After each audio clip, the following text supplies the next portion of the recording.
Livre de l'Apocalypse, chapitre 19. Après cela, j'entendis dans le ciel comme une voix forte d'une foule nombreuse qui disait « Alléluia ! Le salut, la gloire, l'honneur et la puissance sont au Seigneur notre Dieu, parce que ses jugements sont véritables et justes. Car il a jugé la grande prostituée qui corrompait la terre par son impudicité, et il a vengé le sang de ses serviteurs en le redemandant de sa main. Et ils dirent une seconde fois « Alléluia !»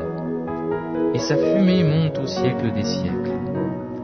Et les 24 vieillards et les 4 êtres vivants se prosternèrent et adorèrent Dieu, assis sur le trône, en disant « Amen, Alléluia !»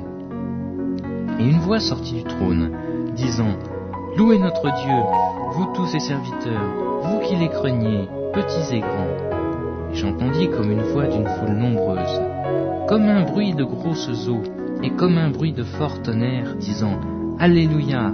Car le Seigneur notre Dieu Tout-Puissant est entré dans son règne.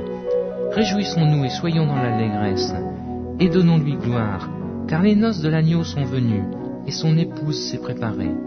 Et il lui a été donné de se revêtir d'un fin lin, éclatant, pur, car le fin lin, c'est la justice des saints. »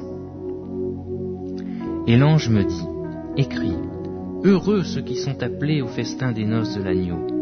Et il me dit, ces paroles sont les véritables paroles de Dieu. Et je tombai à ses pieds pour l'adorer. Mais il me dit, garde-toi de le faire, je suis ton compagnon de service, et celui de tes frères qui ont le témoignage de Jésus.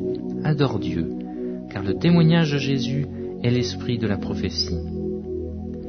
Puis je vis le ciel ouvert, et voici parut un cheval blanc. Celui qui le montait s'appelle fidèle et véritable, et il juge et combat avec justice. Ses yeux étaient comme une flamme de feu. Sur sa tête étaient plusieurs diadèmes, et il y avait un nom écrit que personne ne connaît si ce n'est lui-même. Il est revêtu d'un vêtement teint de sang. Son nom est la parole de Dieu. Les armées qui sont dans le ciel le suivaient sur des chevaux blancs, revêtus d'un fin lin blanc pur. De sa bouche sortait une épée aiguë pour frapper les nations. Il les pètera avec une verge de fer, et il foulera la cuve du vin de l'ardente colère du Dieu Tout-Puissant. Il avait sur son vêtement et sur sa cuisse un nom écrit « Roi des rois et Seigneur des seigneurs ». Et je vis un ange qui se tenait dans le soleil, et il cria d'une voix forte, disant à tous les oiseaux qui volaient par le milieu du ciel, « Venez, rassemblez-vous par le grand festin de Dieu, afin de manger la chair des rois, la chair des chefs militaires, la chair des puissants, la chair des chevaux, et de ceux qui les montent, la chair de tous, libres et esclaves, petits et grands. »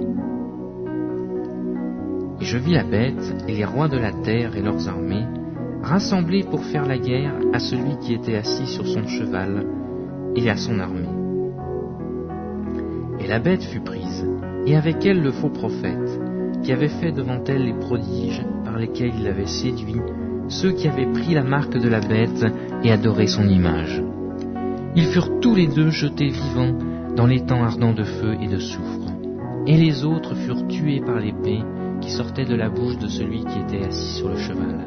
Et tous les oiseaux se rassasièrent de leur chair.